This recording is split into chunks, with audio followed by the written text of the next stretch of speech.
What happens when you can see the future consequences of a decision and no one else believes you? What if recognizing patterns that no one else does pushes you towards difficult and even unpopular decisions? And what happens when you find an inconvenient truth? Is that a gift, a curse, both? Well, these are all questions that I wouldn't be surprised if any INTJ or INFJ has ever had to ask themselves before. Today, we're talking about how these two different types navigate the world in a way that's characterized by their unique ability to notice patterns long before anyone else has even had time to catch up and figure out what's going on. For those who don't know, the 16 types within the Myers-Briggs Type Indicator can be broken down further when you look at their cognitive functions, which come from Swiss psychiatrist Carl Jung's original theories on personality. Each of the 16 types uses a combination of each function, and each different type prioritizes some functions over others. Every individual has access to all 8. We just have preferences. Now, I'm not going to go into detail about all of those here. Check out more videos on this channel or others if you want more information. But I am going to start today talking about the function that both INFJs and INTJs predominantly use, Introverted Intuition, or NI. When we're talking about intuition, probably the easiest way to think about it is a form of pattern recognition. Whereas extroverted intuition goes out into the world and tries to notice what's similar between different things, introverted intuition focuses on internal patterns. It's almost like a radar scanning within the mind at all times, both the conscious and even the unconscious mind, picking up on things that maybe aren't clear, aren't really defined well, or potentially haven't even necessarily happened. It's this ability to sense the direction in which things are headed, whether a person's true intentions are good or not, what the long-term consequences of a decision are. This function really helps both INFJs and INTJs take raw information from the world and turn it into a vision or strategy. Now, it's more than just foresight. NI is pulling from deep within the unconscious. And typically, users of NI can receive symbolic images or ideas. Now, these might not always be clear, but the NI user tends to trust them.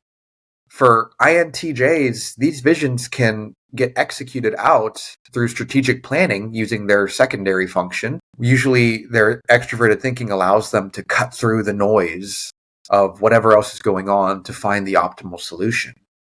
On the other hand, the INFJ is able to understand people on a really deep level and use their extroverted feeling to give them insight into others and to create harmony within the world. Now, this ability comes with some challenges. Because NI is so focused on the big picture and long-term consequences, people who use it can sometimes feel disconnected from the immediate world around them. They might overlook details and maybe be misunderstood because they haven't considered the whole picture. In this video, I'm going to talk about how these two types operate within the world and look at some of their differences. Now, anytime I'm thinking about different Myers-Briggs types, one of the most useful ways I've found is to look at fictional characters, because they're often written with these types in mind, whether it's a conscious or unconscious decision by the author. For example, let's take the villain Thanos from the Marvel films. Now, Thanos, in my estimation, could be classified as an INTJ. In the film Avengers Infinity War, he's driven by these visions of overpopulation and resource scarcity. Now, he says that he has found an inconvenient truth that no one dares to confront. Titan was like most planets. Too many mouths, not enough to go around. And when we faced extinction, I offered a solution. Genocide. But random, dispassionate, fair to rich and poor alike. They called me a madman. He says that they called him a madman for his visions. And what I predicted came to pass. The consequences of people's decisions around him led to the loss of his home planet. That ability to notice the patterns of what was going on, I believe, is coming from Thanos' introverted intuition. Congratulations, you're a prophet. He's noticing things that other people either aren't paying attention to or just don't even want to look at. But he feels this strong conviction. Remember, NI users tend to trust their intuition, and he knows that he's correct. The INTJ has a secondary function of extroverted thinking, which allows individuals to really be quick and decisive with their actions in the world. It's a logical approach. Well, Thanos has a plan. It's sequential. It's collect all of the little MacGuffin stones in the movie, figure out how to do that, and then execute on the plan. It's not that complicated. This combination of huge visions and solid execution is a core aspect of the INTJ mindset.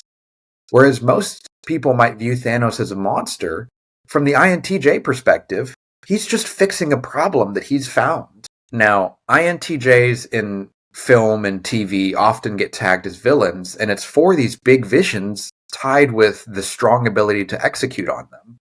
But I want to clarify, it's not always for bad. There's a lot of examples of great INTJs out there within film. Take Gandalf from The Lord of the Rings. He's highly strategic, insightful, and future-oriented, all hallmarks of the INTJ. Within all of the films, there's scenes and times and periods in which Gandalf is off by himself, strategizing and trying to figure out, hey, what are our next steps here? What do we need to do to get this ring to Mordor? He seems to be one of the few characters that truly understands the actual scope of the threat at hand. An example of how Gandalf uses his secondary extroverted thinking in order to accomplish his goals comes from his belief that Frodo is the best person to carry that ring.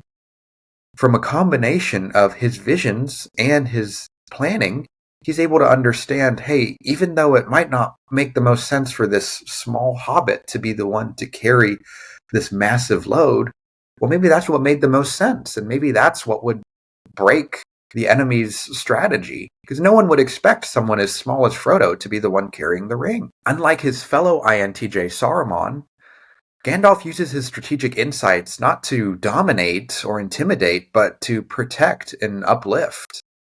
He focuses on inspiring others around him and trusting his introverted intuition-driven foresight. Now, that being said, even Gandalf is not without his flaws.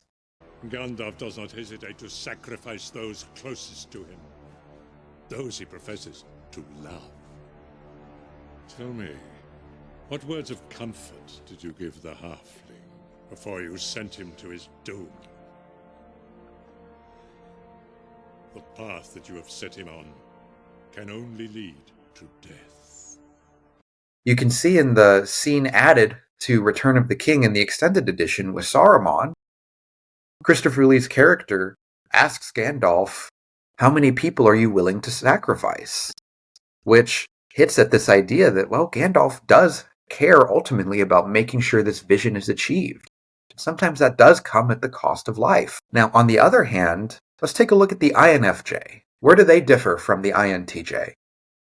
Their secondary function is extroverted feeling, meaning INFJs often become very affiliated with people. They really are attracted to understanding and forming group harmony. An example of an INFJ, also from The Lord of the Rings, is Galadriel. She's not just wise, she's profoundly intuitive.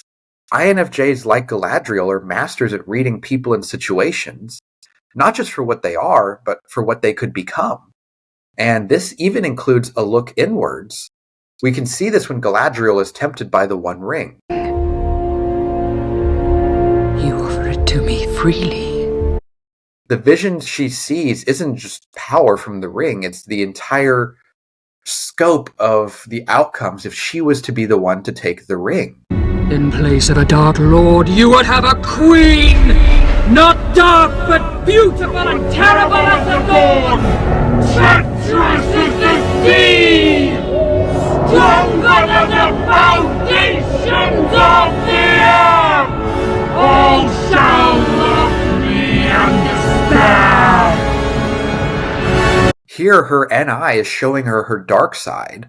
She's getting a look straight at her unconscious, the parts of her that are capable of cruelty and destruction. She's able to see that.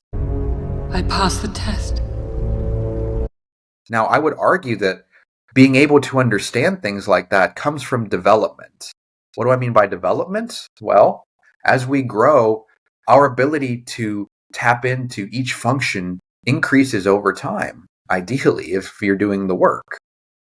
I believe that Galadriel, with her thousands of years on Middle-earth, has had time to understand who she truly is.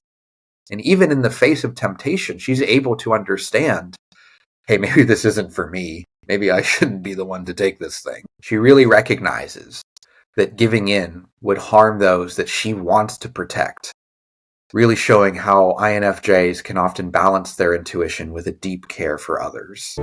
Even the smallest person can change the course of the future. I think another example of an INFJ from Lord of the Rings is Aragorn. He has a vision for the future of Middle-earth. He isn't just reacting to things around him. He's following this long-term path with a deeper sense of destiny and purpose. He wants to restore Gondor. He wants to defeat Sauron. Even when others are doubting the possibility of victory, Aragorn remains focused on this future vision. He's trusting in some unseen forces, whether those are prophecies and the role he must play, whether that's the strength of the fellowship around him. Aragorn knows where he's going. Sons of Gondor! Of Rohan! My brothers! I see in your eyes the same fear that would take the heart of me. I think a really good example of his introverted intuition comes from his refusal to take the throne prematurely. Now, he spends years in the wilderness biding his time, knowing that the right moment will eventually come. This kind of long-term foresight and patience is characteristic of the INFJ, who doesn't want to rush things. Most INFJs really want to understand the full scope of things, and that includes both themselves and the world around them before they actually take action. You can see once he's starting to embrace the role of king, Aragorn is able to rally people, not just by focusing on plans and tactics, but by invoking larger future plans of what's going to happen with the visions of hope and freedom he has for Middle-earth once they can defeat the armies of Sauron. A day may come when the courage of men fails, when we forsake our friends and break all bonds of fellowship. But it is not this day. An hour of wolves and shattered shields when the age of men comes crashing down. But it is not this day. This day we fight. By all that you hold dear on this good earth, I bid you stand! Unlike the sometimes more cold logic of the INTJ, you can see Aragorn's INFJ nature and his motivation by his desire to serve a greater good and understand all of the choices he has in front of him. Now, the INFJ also truly does have a dark side. If you look online, most people that are into typing tend to agree that Adolf Hitler was an example of an INFJ. And if you think about it, well, he had a long-term strategic vision, and he really went out of his way to understand the people he was speaking to. There's a reason why he was able to convince millions and millions of people into his plan. Well, that comes from understanding people and understanding, hey, who am I talking to? Who is my audience here? And you can see that any of these functions, no matter what type you are, can be used for good, for evil, and for anything in between. So what would I say both INFJs and INTJs could take out of this video? Well, I think their primary place to grow and develop is finding how to balance their inner vision with external feedback and connections.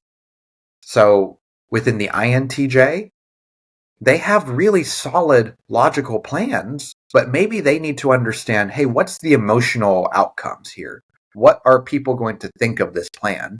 Because while Thanos' plan made logical sense, it's really ignoring a massive factor, people, and people's responses. People don't want to be just destroyed and turned into dust. Crazy what happens when you ask them that. Whereas for the INFJ, they have really solid long-term visions, but they also sometimes have a hard time acting. And that might be because their plans are so rooted in these long-term visions, whereas they aren't necessarily grabbing as much information from the physical world around them. I would say both types can benefit a lot from mindful exercises. Both INFJs and INTJs have extroverted sensing, or SE, within their functions. Now, this function allows individuals to really explore the world using their five senses and gather information. It's what you see a star athlete do when they move seamlessly on the field, or watch an artist either on stage or with a canvas move without having to question or think about what they're doing. Both INFJs and INTJs can tap into extroverted sensing, but it's not as developed for them naturally. It is considered to be their inferior function, their last function that they would go to out of their four main ones. By being mindful and grounding themselves, both INFJs and INTJs can perhaps tap more into those functions by just calming themselves and developing a solid base for themselves to work out of. I hope you found this interesting, and stay tuned for the next video where I'm going to talk about two more types together.